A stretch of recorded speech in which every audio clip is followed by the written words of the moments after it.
Hello everyone, Dr. Hallam here again to go over the specific directions for your Special Education Leadership Development Plan, also known as your SELD P.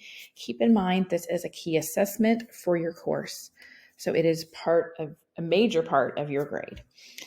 Jumping in, again, this is an instructor assigned overarching topic. However, you are going to sort of delve into a specific topic within that to do your research. So again, your topic is ethical and legal implications of the use of AI in special education. To get you started with this and to get your brain going in that direction, there is an article I have linked below, AI reports from the US DOE. You will need to reference that and read that before you take your SELD P pre-assessment quiz. Also, before you do that, please review the course policy and the use of AI within this course. Yes, you may use AI, but there are guidelines for you to do so, much like the guidelines that are going to be discussed within the article that you read. Once you've read that article, you've read the course policy, you've watched these videos about the topic, please familiarize yourself with the rubric. I cannot express enough how important it is that you follow the rubric. I'm going to go through that grading every one of the papers. Have you done the required number of references? Have you addressed leadership within this? Because this is a leadership course. So please, please, please go through that and make sure that you are following all of those guidelines within the rubric. And please make sure that you're using APA guidelines or meeting APA guidelines as well, the 7th edition, as you are writing. I have 2 manuals that I'm referring to throughout. One is, my older one, that's the paper-bound copy, but I have a quick reference guide as well for edition 7 just to reference. If you have any questions about that, please let me know as you're working through the course, but I will provide feedback on that at the end of the course, not throughout. The materials, we do not include exemplars of this within the course. However, we have examples of different parts and steps. We want to make sure that you can be creative throughout and not just give you a model to copy off of. So please keep that in mind. There will not be an exemplar for you to refer to for your final product. We do have examples though throughout. So there's an outline example there. There's a sample article here as well. Please follow that purpose, thesis statement in slightly larger bold print. You'll see that in the article. So there's a lot of help throughout in getting you started. Please note that pre-assessment topic is worth 40 points and will be scored separately from the paper itself. It's not associated with the key assessment score at all. Also, you will have self-checks like I went through in the previous video.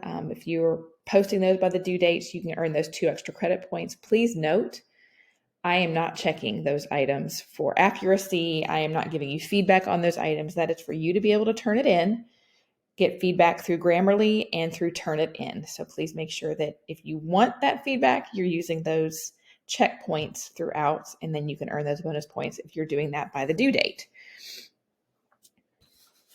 There are these videos that are going to be posted throughout to give you that help on this page. As you're working through the topic, there are some do's. So please, as you're starting this topic, the first thing you're going to do is delve into some of the research around this topic. You should have at least 5 highly credible, relevant sources within your paper, but feel free to go even further than that to include more. Your reference page, you'll be creating that throughout. I recommend as you're writing, just creating it then and then double checking it at the end to make sure that everything on your reference page is cited in your paper in some way and everything that you've cited is on your reference page. I'll be checking that again as we get to the end of the process. You're going to develop an outline. This outline will not be part of your final paper. Please note, I think I had one student try that one time where it was like, I had 2 pages of an outline at the start of the paper. This is just to organize your thoughts as you move forward.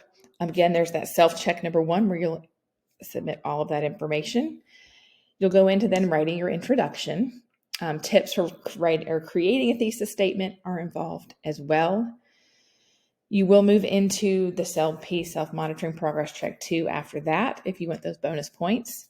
The next step is writing your literature review. This is going to be the largest part of your paper, constituting about 6 to 8 pages. This is where you will include a lot of the research that you've done around this topic. Please make sure that you're citing along the guidelines of APA. And please, please, please go through with this part, especially Grammarly will be your best friend, and Turnitin will be helpful to catch anything that maybe you didn't cite correctly, anything that could come up as plagiarism for your paper. Lastly, you'll be writing your conclusion. This is really what the readers want to read because these are your recommendations after going through the research of what do we do now. This will typically be 2 to 3 pages, and this will be turned in at progress check number 4.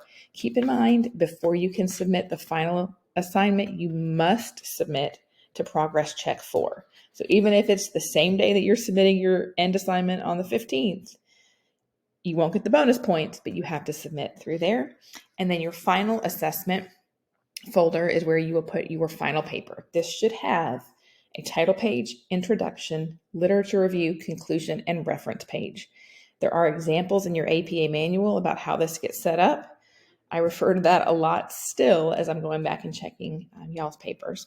And please remember, if you did use AI at all in generating ideas, creating anything for the paper, please make sure that you are uploading your log from AI, and that's more in the course policy on the use of AI. In order to pass the class, you must score at least a 70 on this assessment. So please keep that in mind. Again, reference that rubric. That is where I will go to grade every one of these papers. And then this leads into your oral defense at the end of the course. So I will be reading everyone's papers, getting a brief overview, writing down questions as I do so. And then once we log in together through our live Zoom, I'll just be asking you some questions about the research that you've done, about your conclusion, about your recommendations. So the process will take place throughout the entire course. If you do have any questions or need any help throughout the process, I am just a phone call or an email away. So please let me know. Thank you so much, everybody.